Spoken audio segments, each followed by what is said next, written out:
Petrol ডিজেলের মূল্যবৃদ্ধি এবং শ্রমিকদের বিভিন্ন সমস্যা নিয়ে সরব হলো সিআইটিইউ।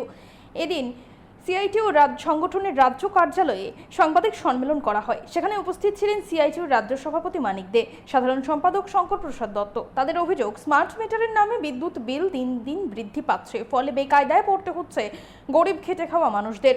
তাছাড়া পেট্রোল ডিজেলের মূল্যবৃদ্ধি ও শ্রমিকদের বিভিন্ন সমস্যা নিয়ে সরকারকে কাঠগড়ায় দাঁড় করান সিটু নেতৃত্ব। আমরা শুনবো ঠিক কি অভিযোগ রয়েছে তাদের।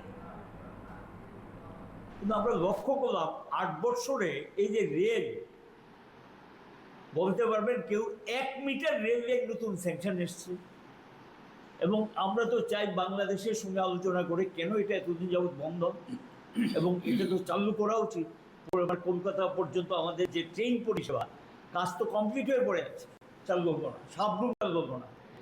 এই যে অবস্থাগুলো চলছে, কালকে স্বরাষ্ট্রমন্ত্রী এসেছিলেন, আমার ধারণা ছিল হয়তো তিনি এই সম্পর্কে কিছু বলবেন, কিচ্ছুই বলবেন না, এবং সেখানে গিয়ে শিলান্যাসটা সেইগুলো তিনি করে গেছেন। এই অবস্থা চলছে, আর সঙ্গে শ্রমজীবীদের ত্রিপুরার যে অবস্থা খুব খারাপ, রেগার কাজ প্রায় নেই, টুয়েলভের কাজও স্তব্ধ হয়ে পড়েছে, কাজকর্ম নেই, এবং আমাদের রাজ্য থেকে হাজার হাজার যুবক যুবতী বহির্রাজ্যে পাড়িয়ে দিচ্ছে।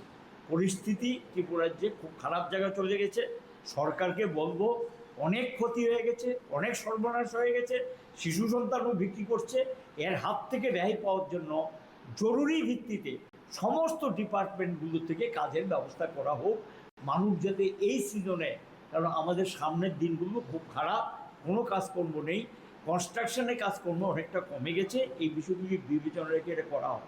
আর কনস্ট্রাকশন ওয়েলফেয়ারে ফান্ড সরিয়ে নিচ্ছে। আমি সেদিন কুমারঘাটে, আমাদের শঙ্কর দত্ত ছিলেন, আমরা ছিলাম, শ্রমিকরা বলছে পিটিশন দিয়েছে শ্রম দপ্তরের টাকার জন্য, দিলেন না, নেই, টাকা নেই। কেন টাকা? ৩০০ কোটি টাকা বামফ্রন্ট সরকারের সময় শ্রম দপ্তর ওয়েলফেয়ার ফান্ড ছিল, এখন এটা কমপক্ষে ৫০০ কোটি টাকা উপরে যাওয়া উচিত। তাহলে সেখানে বিয়ের টাকা পায় না, যারা কনস্ট্রাকশন ওয়ার্কার দরখাস্ত করে পায় না, চিকিৎসার টাকা পায় না, এই অবস্থা তৈরি হয়েছে।